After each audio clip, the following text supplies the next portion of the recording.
I won't be happy the next time. Should I run again? You tell me.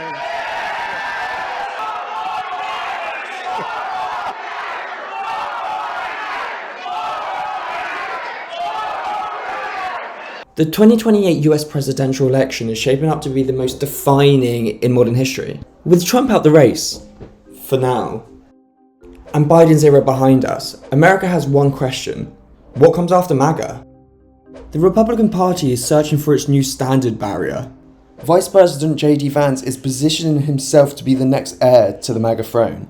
But before we get into that, let's have a look at J.D. Vance's approval ratings.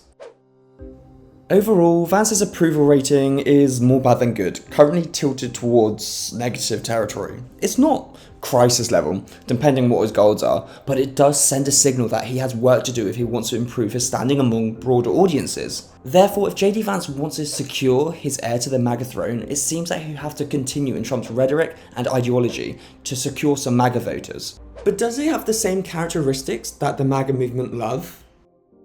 Let's have a look. You've called women you don't like fat pigs, dogs, slobs, and disgusting animals.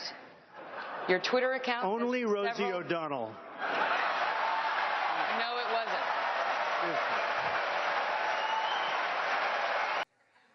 I had a Diet Mountain Dew yesterday, and one today. I'm sure they're going to call that racist too, but it's good. I love you guys. But what about the rest of the Republican Party? Yes, remember those? The ones that don't really associate themselves with the MAGA movement? They still exist. Republicans have one question. So, do Republicans double down on Trump's style? They did a lot of shooting, and they did a lot of blasting, even not going through the front door. You know, you think you go through the door. If you're a normal person, you say, knock, knock, may I come in? Or shift towards a new identity. So, Nikki Haley wants to broaden the support base with MAGA and the rest of the Republican Party, potentially gaining some independent and Democrats too. First, where does she stand with Trump? Nikki Haley agrees on some of Trump's policies, such as stronger national security and tough on foreign policy, and economic policy on things like lowering taxes, reducing regulations, and energy production. One thing that Nikki Haley disagrees with Trump on is his style, tone, and rhetoric. Haley has repeatedly criticised Trump's style, his inflammatory language, and harsh attacks. I think he was the right president at the right time. I agree with a lot of his policies, but his way is not my way. I don't have vengeance. I don't have vendettas. I don't take things personally. At least, just for now, there are two main options for the Republican Party. Transition back to the more Republican roots, or continue the MAGA throne.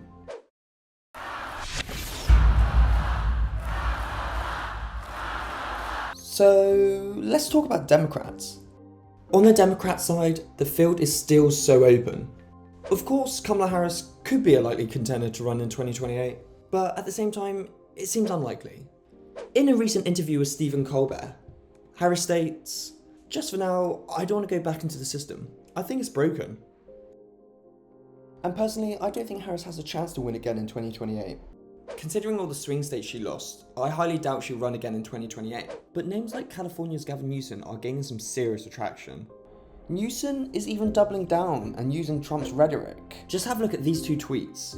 You can see that Newsom is doubling down on Trump's rhetoric to both draw attention and to push back on Trump's narrative.